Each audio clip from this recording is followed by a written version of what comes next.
नमस्कार ओडिशावासी आज हेउची 7 सेप्टेम्बर 2025 रविवार आज दिन टॉप 20 बड़ गुरुत्वपूर्ण खबर रही जेमिति कि पीएम किसान सुभद्रा योजना राशन कार्ड विषय रे संपूर्ण वीडियोटी को देखिले जानिपारे कौन सब अपडेट रही आम चैनल को प्रथम थर पर आसी चैनल को सब्सक्राइब कर दिंतु एवं वीडियो को गोटे गोटे लाइक कर दिंतु कमेंट रे जय जगन्नाथ लिखि दिंतु आज प्रथम खबर 15 सेप्टेम्बर महिला अकाउंट को आसिबो 10,000 टंका शीघ्र कराई नियंतु एही काम नचेत परे पछताइबे 15 सेप्टेम्बर महिला एक स्वतंत्र योजना आरंभ हेबाकु जाउची सरकार आनिथिबा एही योजना अनुसार 10,000 टंका सीधासलख महिला अकाउंट को स्थानांतर करा जिवो किंतु एही सुविधा केवल निर्धारित शर्त पूरण करुथिबा लोकंकु मिलिबो बिहार मुख्यमंत्री खूब शीघ्र एहार निर्देशावली जारी करिवे एहा परे आवेदन प्रक्रिया मध्य आरंभ हेब ग्रामीण विकास विभाग एथिपई पुनः प्रस्तुत करिछि एवं एहार प्रथम पर्याय सेप्टेम्बर 7 रु कार्यकारी हेउछि एही योजना को नै महिला मानक मध्य बहुत उत्साह रहिछि कारण एहाकु आर्थिक शक्ति एवं नियुक्ति वृद्धि दिगरे एक बड़ पदक्षेप बोली कुहा जाउछि। परवर्ती खबर सहारा जमाकारी पई खुशी खबर एबे सीधा मिलिबो 50,000 टंका जानतु केमिति आपणकर टंका सहारा इंडिया रे फसी रही कि आपण जने चिटफंड क्षतिग्रस्त कि सहारा टंका पाइबा पई आवेदन करिसेंति कि जदि हां तेबे यही खबर केवल आपणक पई सहारा को नै आज आसीचे एक बड़ खबर सरकारी रिफंड पई आवेदन करिवार शेष तारीख 31 डिसेंबर 2025 निर्धारित होईची जहा पई आवेदन को आधार कार्ड पैन कार्ड एवं सक्रिय बैंक अकाउंट विवरणी सहित आवेदन करबाकू हेब गुरुत्वपूर्ण कथा हेउची जे पैन कार्ड एवं बैंक अकाउंट रे नाम जन्म तारीख एवं ठिकाना भली विवरणी संपूर्ण भाव में समान हेबा जरूरी जदि कौनसी डॉक्यूमेंट रे नाम बा विवरणी रे असामंजस्य रहिछि तेबे आवेदन ग्रहणीय हेबो नाही एवं रिफंड पाइबार असुविधा हेबो तेणु समय रे आवेदन करबा उचित एवं जदि आपण आवेदन करिनांती यथाशीघ्र कर दियंतु एहा नै सूचना रहिछि। परवर्ती खबर गुंचिला कंबाइंड पुलिस सर्विस एग्जामिनेशन जानतु केबे हेबो कंबाइंड पुलिस सर्विस एग्जामिनेशन सीपीएसआई 2024 रो तृतीय पेपर परीक्षा गुंचिला अक्टोबर 4 रो तृतीय पेपर परीक्षा अक्टोबर 6 को घुंचिछि तृतीय पेपर फिजिक्स केमिस्ट्री परीक्षा अक्टोबर 6 रे हेब अक्टोबर 6 तारीख दिन 10 अपराह्न 1 भितर हेब पूजा भसाणी को दृष्टि रखी परीक्षा सूची परिवर्तन नहीं ओपीआरबी सूचना देइछंती मात्र अक्टोबर 5 रो 2टी पेपर परीक्षा पूर्व सूची रे हेब बोली विज्ञप्ति जारी होईची।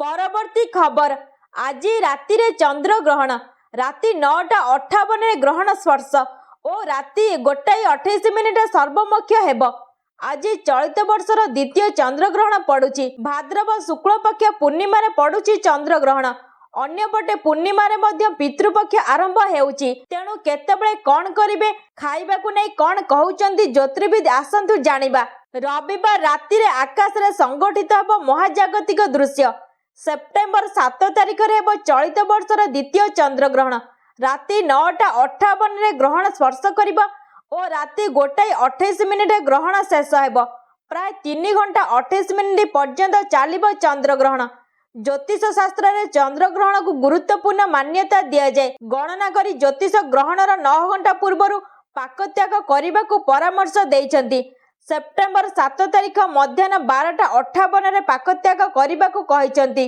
परवर्ती खबर आवास को अपेक्षा करी करी गड़ी गलानी बयस बारंबार पॉलिथिन दे प्रतारणा करि आसुची प्रशासन प्रत्येक हाथ को रोजगार प्रत्येक मुंड को छात एपरी अनेक प्रतिश्रुति दे सरकार को आसंती दल हेले प्रतिश्रुति केते रूपायन हेउची ताहा गादी रे बसिला परे भूली जांती जेमिति कि बांकोईर कमला बेया को देखिले प्रतिश्रुति प्रतारणा चित्र जोळ जोळ होई दिसुची खोर्धा जिला बेलगड़ ब्लॉक बांकोई ग्रामर कमला बेया बयस 60 डेइलानी स्वामी केबेठारु आरपारी रे पुओ नाही तिनि झिया को नै तांकर संसार जरी पका भंगा ददरा घरे बितुची कमला जीवन पक्का घर खंडे पे गुहारी करी थकी पड़िलेनी कमला जनहित पे सरकार माळमाळ योजना करूछंती हेले एहार वास्तव रूपायन जे किपरि हेउची ताहा कमला घर को देखिले बारी हेउ पडुची।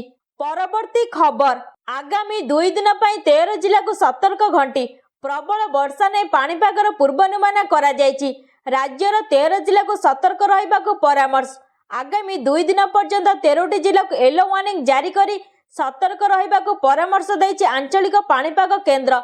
वर्षा घड़घड़ी सह झड़ तोफान पूर्वानुमान करी अनुगुल, बौद्ध, देवगढ़, ढेंकानाल, गजपति, जगतसिंहपुर, झारसुगुड़ा, कंधमाल, केन्द्रापड़ा, केन्दुझर, मयूरभंज, संबलपुर और सुंदरगढ़ यही सबु जिलार गोटे किंबा 2टी स्थान आगामी 2 दिन मध्य वर्षा और घड़घड़ी सह झटका पवन 30 रु 40 किलोमीटर प्रति घंटार हेबार संभावना रही। एपटे धीरे धीरे कमुची जलका नदीर जलस्तर।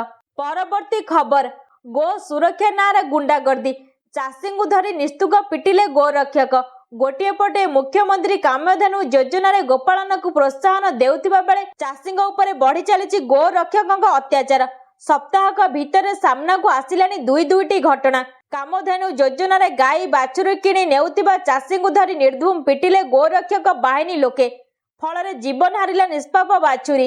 राजधानी भुवनेश्वर पलाशुणी छक निकट में देखा मिली एभली घटना। आंध्ररू कटक सिठाल जाउथिबा 2टी गोरु बजै गाड़ी को अटकाई एभली कांड घटाई निजको गोरक्षक कहूथिबा किछि दुर्बृत्त। परवर्ती खबर सुभद्रा हिताधिकारी को नहीं बड़ खोलताड़। हिताधिकारी को नहीं बड़ खोलताड़ करा जायछि। कटिथिबा हिताधिकारी को सामिल पे बड़ पदक्षेप निया जायछि। योग्य को सामिल एवं अयोग्य को बाद देवा को सरकार पक्षर तत्परता प्रकाश पाई। महिला और शिशु विकास विभाग पक्षर एने चिठी लेखा जायछि। 4 चकिया थिबा हिताधिकारी तथ्य पाई परिवहन विभाग को चिठी करा जायछि। खाद्य जोगाण विभाग को मृत हिताधिकारी तथ्य देवा को निर्देश दिया जायछि। पंजीकरण करी धान बिकिथिबा महिला तथ्य को आउथरे जांच निर्देश दिया जायछि। परवर्ती खबर बायोमेट्रिक उपस्थान बाध्यतामूलक कले सरकार। एणिकी वीडियो भी बायोमेट्रिक उपस्थान बाध्यतामूलक करिसेंती राज्य सरकार। पंचायत कर्मचारी ठारू आरंभ करी वीडियो पर्यंत समस्तक पय समान बायोमेट्रिक व्यवस्था करिसेंती सरकार। पंचायत ब्लॉक कार्यालय और जिला परिषद कार्यालय रे बायोमेट्रिक लागू हेबो। खूब शीघ्र बायोमेट्रिक व्यवस्था कार्यकारी करने को राज्य सरकार निर्देश देइछंती। परवर्ती खबर एणिकी घरे बसी एफएम रेडियो रे सुनिबे भुवनेश्वर ट्रैफिक संबंधी सूचना।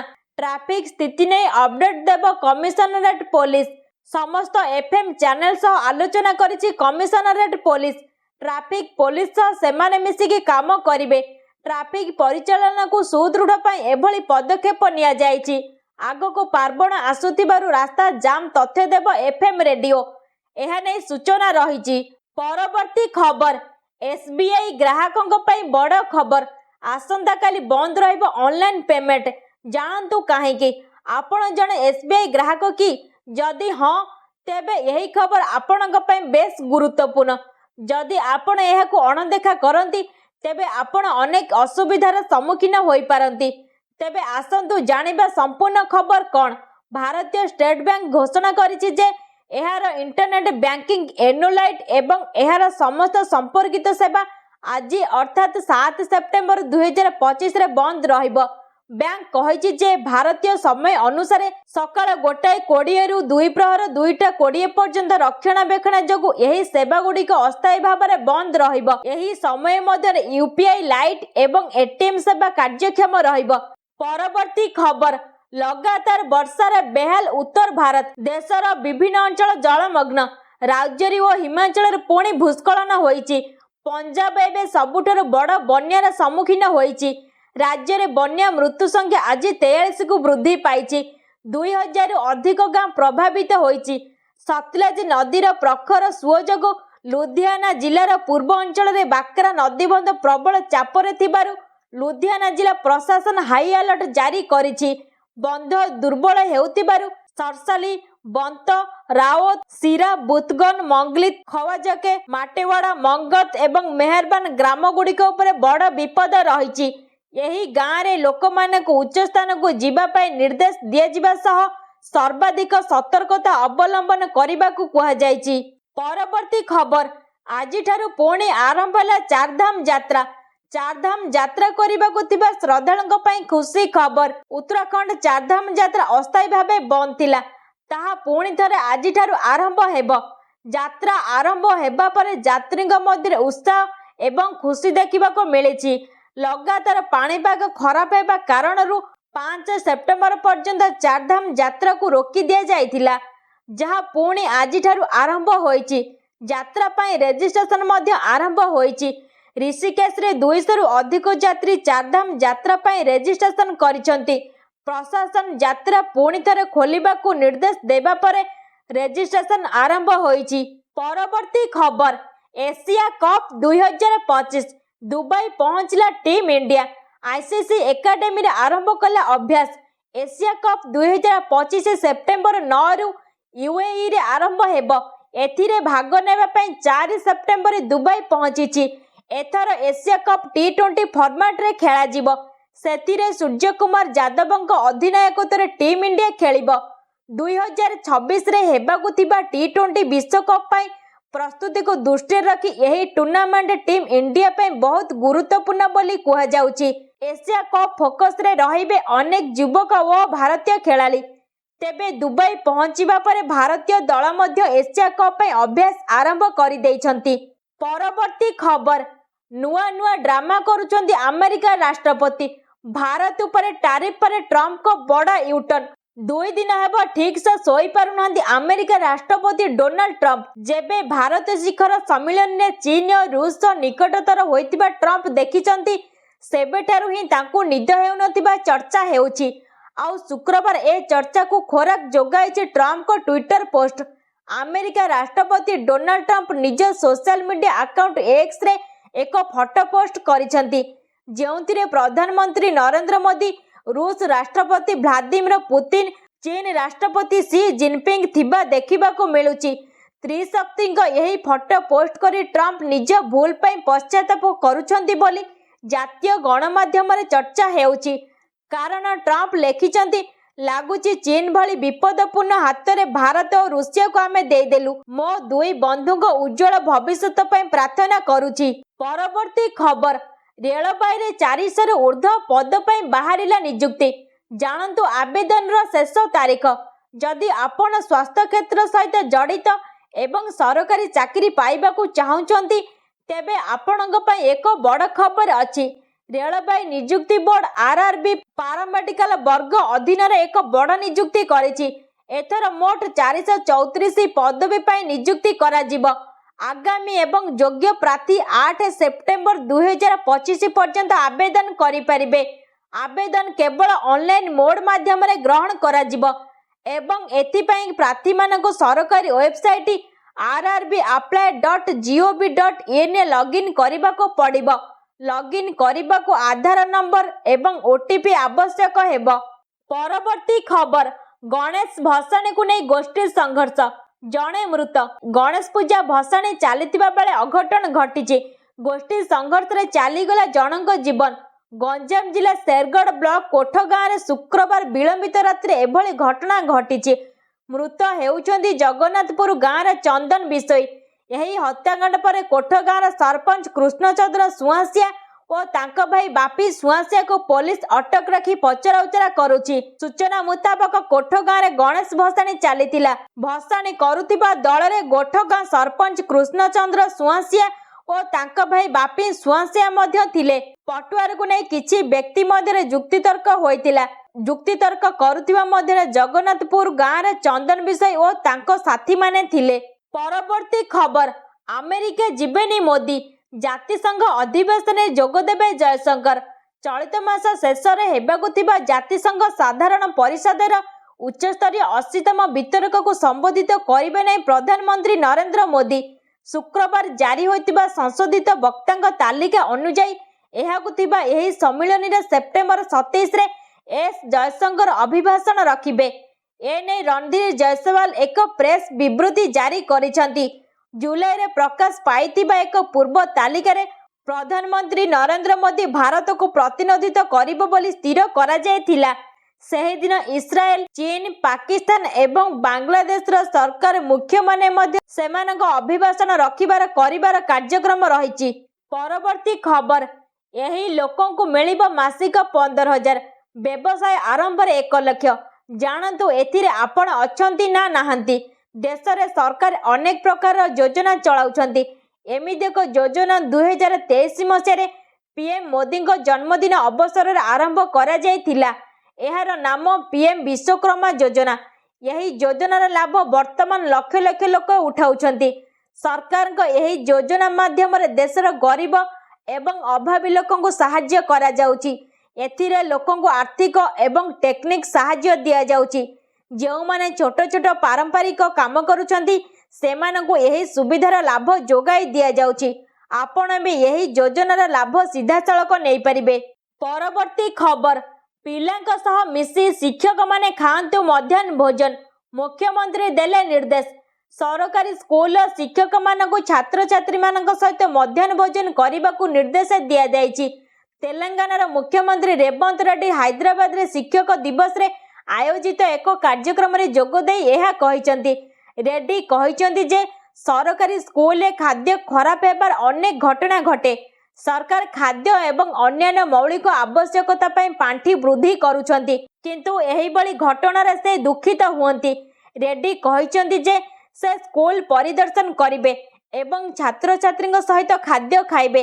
से कहिसंती जदि शिक्षक माने छात्र छात्री सहित खाद्य खाइबे तेबे यह खाद्य प्रस्तुतिर उपयुक्त मान बजाय रखिबारे सहाय्य करिवो। परवर्ती खबर, बादामबाड़ी लिंक रोड चांचल्य। रास्ता रे मिलिला कटा गोड़। कटक रे कटा गोड़ बढ़िला चर्चा। यह दुर्घटना ना आक्रमण, ताकू नहीं खोलताड़ जारी रखी पुलिस। गतकाली विलंबित राति बादामबाड़ी लिंक रोड रास्ता मध्य घटी यही घटना। सदर अंचल राजेंद्र प्रसाद गाड़ी रे जाउथिबा बेले यही घटना घटी। राजेंद्र को चित्कार शुणी पुलिस और स्थानीय लोक घटनास्थल में पहुंची। राजेंद्र को उद्धार कर एक घरोई हॉस्पिटल संगे संगे भर्ती करा जायथिला बेले यही घटना को नहीं एबे भी संदेह घेर रे रही पुलिस। परवर्ती खबर, अरुण को विस्फोरक बयान। बाबू पणिया देखाई ओडिशा राजनीति रे पुणी हलचल देखा मिली। बीजेडी नेता अरुण साहू करिसेंती बड़ विस्फोरण। अरुण कहिसेंती नर्मता ठू बड़ आभूषण किछि नाही। वार्धक्य एक अभिशाप नुहे आशीर्वाद। यह सहित से आहुरी कहिसेंती मो मन भितर विद्रोहर निया जळुची, जाली पड़ी ध्वंस कर देबाकू इच्छा हेउची। समस्ते बाबू पणिया देखाई पारिबेनी। ओडिशार दुर्गति पछरे जे तांकर मुखा खोलिबी। तेबे अरुण को यही बयान राज्यर राजनैतिक महल एक बड़ चर्चार विषय होईची। परवर्ती खबर, गेट बंद कर विद्यालय सामने धारणा रे बसिले छात्र छात्री अभिभावक। भद्रक जिलार बासुदेवपुर ब्लॉक कृष्णपुर पंचायत बहुमा घेरी विद्यालय सामने शनिवार अभिभावक छात्र छात्री स्कूल गेट बंद कर स्कूल आगे धारणा रे बसिछंती।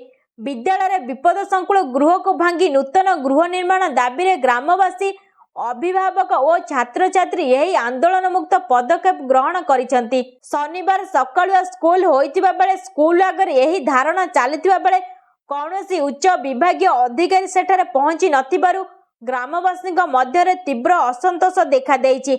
छात्री सुरक्षा प्रति दृष्टि दे तुरंत नूतन स्कूल गृह निर्माण किंबा छात्र छात्री अन्यत्र सुरक्षित स्थान में पाठ पढ़ाइबार व्यवस्था करने को स्कूल कमिटी सभापति शंकरसन जाना, राजकुमार नायक, शंकर बेरा, पंचानन दास, मंजुलता परिड़ा, पूर्णिमा बेरा, लक्ष्मी दास, शिवानी दास, जयंती मंडल प्रमुख दाबी करिसंती। परवर्ती खबर, सरुनी सार समस्या। कलाहांडी रे सार पे सकाळु लागिछि लंबा लाइन।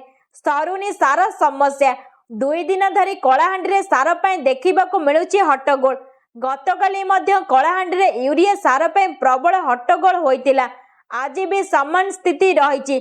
सार पे सकाळटू लंबा लाइन लगाइछंती लोक। नल्ला, कालमुंडा, पास्टिकुडी समवाय समिति रे लंबा लाइन देखिबाकू मिलिछि। कृषि विभाग पर्याप्त सार थिबा कथा कहउतिबा बेले चाषी सार न पाइबाकू ने असंतोष जाहिर करिसंती। परवर्ती खबर, स्थानांतर हेबो 42 वर्षर श्रीमंदिर नाट्यमंडप हुंडी। धाड़ी दर्शन रे बाधा सृष्टि आशंका करी निया जाउछि पदक्षेप। स्थानांतर हेबो 42 वर्षर हुंडी। नाट्यमंडप रे चालिछि जागा खोजा। श्रीमंदिर नाट्यमंडप रे स्थापन होइतिबा हुंडी स्थानांतर हेबो। सेप्टेम्बर 15 रु धाड़ी दर्शन व्यवस्था आरंभ हेबा नै कुहा जाउतिबा बेले यही हुंडी बाधा सृष्टि करिबारे बोली आशंका करा जाई ଏହାକୁ ହଟାଇବାକୁ ସ୍ଥିର ହୋଇଛି। ଏଥିପାଇଁ ନାଟ ମଣ୍ଡପରେ ଜାଗା ଖୋଲା ଚାଲିଛି। ଧାଡ଼ି ଦର୍ଶନ ଆରମ୍ଭ ହେଲେ ଭକ୍ତମାନେ ଧାଡ଼ିରେ ବାରିକେଡ୍ ଦେଇ ଯିବେ। ଅର୍ଥାତ୍ ନାଟ ମଣ୍ଡପରେ ବାରିକେଡ୍ ବ୍ୟତୀତ ଅନ୍ୟ କୌଣସି ସ୍ଥାନକୁ ଯାଇପାରିବେନି ଭକ୍ତ। 7 ପାହାଚ ଦେଇ ପ୍ରବେଶ କରିବେ ଏବଂ ଘଣ୍ଟି କିମ୍ବା ପଣ୍ଡା ଦ୍ୱାର ଦେଇ ବାହାରିବେ। ପରବର୍ତ୍ତୀ ଖବର, ମିଳିବନି 3 ମାସର ରାସନ, ତୁରନ୍ତ କରନ୍ତୁ ଏହି କାମ। ଯଦି ଆପଣ ରାସନ କାର୍ଡଧାରୀ, ତେବେ ଏହି ଖବର ଆପଣଙ୍କ ପାଇଁ ବେଶ୍ ଗୁରୁତ୍ୱପୂର୍ଣ୍ଣ ଅଟେ। ଆପଣଙ୍କୁ ଜଣାଇ ଦେଉଛୁ ଯେ ସରକାର ରାସନ କାର୍ଡ ଧାରକଙ୍କ ଉପରେ କଠୋର ହୋଇଛନ୍ତି। ଏହାପରେ ରାସନ କାର୍ଡ ଧାରକମାନଙ୍କୁ ରାସନର ଲାଭ ମିଳିବ ନାହିଁ। ପ୍ରକୃତରେ ସରକାରଙ୍କ ମାଧ୍ୟମରେ ଇ-କେୱାଇସି କରିନଥିବା ହିତାଧିକାରୀଙ୍କ ମଧ୍ୟରୁ 2 ଲକ୍ଷ ରାସନ କାର୍ଡ ଧାରକଙ୍କ ରାସନ ବନ୍ଦ କରିଦିଆଯାଇଛି। ଏହି ସମସ୍ତ ହିତାଧିକାରୀଙ୍କୁ ସେପ୍ଟେମ୍ବର ମାସ ପାଇଁ ରାସନ ମିଳିବ ନାହିଁ। ଯଦି ସେମାନେ ଇ-କେୱାଇସି କରିଛନ୍ତି, ତେବେ ଅକ୍ଟୋବରରୁ ରାସନ ଆରମ୍ଭ ହେବ। ଯୋଗାଣ ବିଭାଗ ବର୍ତ୍ତମାନ 3 ମାସ ପାଇଁ ରାସନିଂ ଉପରେ ପ୍ରତିବନ୍ଧକ ଲଗାଇଛନ୍ତି। ପରବର୍ତ୍ତୀ ଖବର, ଜିଏସଟି ସ୍ଲାବରେ ପରିବର୍ତ୍ତନ, ରାଜ୍ୟ ହେବେ ଲାଭବାନ। ଚମକାଇ ଦେଲା ଭାରତୀୟ ଷ୍ଟେଟ ବ୍ୟାଙ୍କ ପକ୍ଷରୁ ଜାରି ରିପୋର୍ଟ। ଜିଏସଟି ସ୍ଲାବରେ ପରିବର୍ତ୍ତନ ପରେ ରାଜ୍ୟଗୁଡ଼ିକୁ ବିପୁଳ କ୍ଷତି ସହିବାକୁ ପଡ଼ିବ ବୋଲି ଆକଳନ କରାଯାଉଥିଲା। କିନ୍ତୁ ଭାରତୀୟ ଷ୍ଟେଟ ବ୍ୟାଙ୍କ ପକ୍ଷରୁ ଜାରି ରିପୋର୍ଟ କହିଛି ଯେ ଜିଏସଟି ସଂସ୍କାର ଦ୍ୱାରା ଲାଭବାନ ହେବେ ରାଜ୍ୟ। ଏସବିଆଇ ଇକୋରପ ରିପୋର୍ଟ କହୁଛି ଯେ ଜିଏସଟି ସଂସ୍କାର ଦ୍ୱାରା ଓଡ଼ିଶାକୁ 18,751 କୋଟି ଟଙ୍କା ଲାଭ ମିଳିବ। କେବଳ ଓଡ଼ିଶା ନୁହେଁ, ଦେଶର ଅନ୍ୟ ସବୁ ରାଜ୍ୟ ମଧ୍ୟ ଜିଏସଟି ସଂସ୍କାର ଦ୍ୱାରା ଉପକୃତ ହେବେ। ପ୍ରତି 100 ଟଙ୍କାର ଜିଏସଟିରୁ ରାଜ୍ୟ ପାଉଛନ୍ତି 70.5 ଟଙ୍କା। ସେହିପରି କେନ୍ଦ୍ର ପାଇବ 29 ଟଙ୍କା 50 ପଇସା। ପ୍ରତି 100 ଟଙ୍କାର ଜିଏସଟିରୁ ରାଜ୍ୟ ପାଉଛନ୍ତି 70 ଟଙ୍କା 5 ପଇସା। ସେହିପରି କେନ୍ଦ୍ର ପାଇବ 29 ଟଙ୍କା 50 ପଇସା। ପରବର୍ତ୍ତୀ ଖବର, ଟ୍ରମ୍ପଙ୍କୁ ଚ୍ୟାଲେଞ୍ଜ ଦେଲେ ଅର୍ଥମନ୍ତ୍ରୀ। କହିଲେ, ଆମେ ରୁଷିଆରୁ ତେଲ କିଣିବୁ। ଏ ନିଷ୍ପତ୍ତି ରୁଷିଆରୁ ତେଲ ନ କିଣିବା ପାଇଁ ଆମେରିକା ଭାରତ ଉପରେ ଲଗାତାର ଚାପ ପକାଉଛି। ଏଥିପାଇଁ ଭାରତୀୟ ସାମଗ୍ରୀ ଉପରେ ଜୋରିମାନା ସ୍ୱରୂପ 25% ଅତିରିକ୍ତ ଶୁଳ୍କ ମଧ୍ୟ ଲଗାଯାଇଥିଲା। ଏହା ସହିତ ଭାରତ ଉପରେ ଶୁଳ୍କ ଏବେ 50%କୁ ବୃଦ୍ଧି ପାଇଛି। ଏସବୁ ମଧ୍ୟରେ କେନ୍ଦ୍ର ଅର୍ଥମନ୍ତ୍ରୀ ନିର୍ମଳା ସୀତାରମଣଙ୍କ ଏକ ବଡ଼ ବୟାନ ଆସିଛି। ସେ କହିଛନ୍ତି ଯେ ଭାରତ ରୁଷିଆରୁ ଅଶୋଧିତ ତେଲ କିଣିବା ଜାରି ରଖିବ। ସେ ଏହା ମଧ୍ୟ କହିଛନ୍ତି ଯେ ଶକ୍ତି ସମ୍ପର୍କରେ ନିଆଯାଇଥିବା ନିଷ୍ପତ୍ତି ସମ୍ପୂର୍ଣ୍ଣ ଭାବରେ ଜାତୀୟ ସ୍ୱାର୍ଥ ଉପରେ ଆଧାରିତ। ଆମେ କ'ଣ କରିବୁ ନ କରିବୁ ସେ ନିଷ୍ପତ୍ତି ଆମର ବୋଲି ଅର୍ଥମନ୍ତ୍ରୀ ସିଧା ପରୋକ୍ଷରେ ଟ୍ରମ୍ପଙ୍କୁ ଶୁଣାଇ ଦେଇଛନ୍ତି। ପରବର୍ତ୍ତୀ ଖବର, ଗୁଜରାଟରେ ବଡ଼ ଦୁର୍ଘଟଣା, ମାଲବାହକ ରେପଓ ଖସି ପଡ଼ିବାରୁ 6 ମୃତ। ଗୁଜରାଟର ପଞ୍ଚମହଲ ଜିଲ୍ଲାର ପାୱାଗଡ଼ ପାହାଡ଼ରେ ଥିବା ମନ୍ଦିରରେ ନିର୍ମାଣ କାର୍ଯ୍ୟ ପାଇଁ ନିର୍ମିତ ରେପଓ ଭାଙ୍ଗି ଯାଇଛି। ଏହି ଦୁର୍ଘଟଣାରେ 6 ଜଣଙ୍କର ମୃତ୍ୟୁ ହୋଇଥିବା ବେଳେ 4 ଜଣ ଲୋକ ଆହତ ହୋଇଥିବା ସୂଚନା ମିଳିଛି। ବର୍ତ୍ତମାନ ପ୍ରଶାସନିକ ଦଳ ଘଟଣାସ୍ଥଳରେ ପହଞ୍ଚି ଉଦ୍ଧାର କାର୍ଯ୍ୟ ଜାରି ରଖିଛି। ଆହତମାନଙ୍କୁ ଡାକ୍ତରଖାନାରେ ଭର୍ତ୍ତି କରାଯାଇଛି। ପଞ୍ଚମହଲ ଡିଏସପି ଡାକ୍ତର ହର୍ଷଦୁଧାତ ଦୁର୍ଘଟଣାରେ 6 ଜଣଙ୍କ ମୃତ୍ୟୁକୁ ନିଶ୍ଚିତ କରିଛନ୍ତି। ସେ କହିଛନ୍ତି ଯେ ଏହି ଦୁର୍ଘଟଣା ପାୱାଗଡ଼ରେ ଘଟିଛି। ଉଦ୍ଧାର କାର୍ଯ୍ୟ ଚାଲିଛି।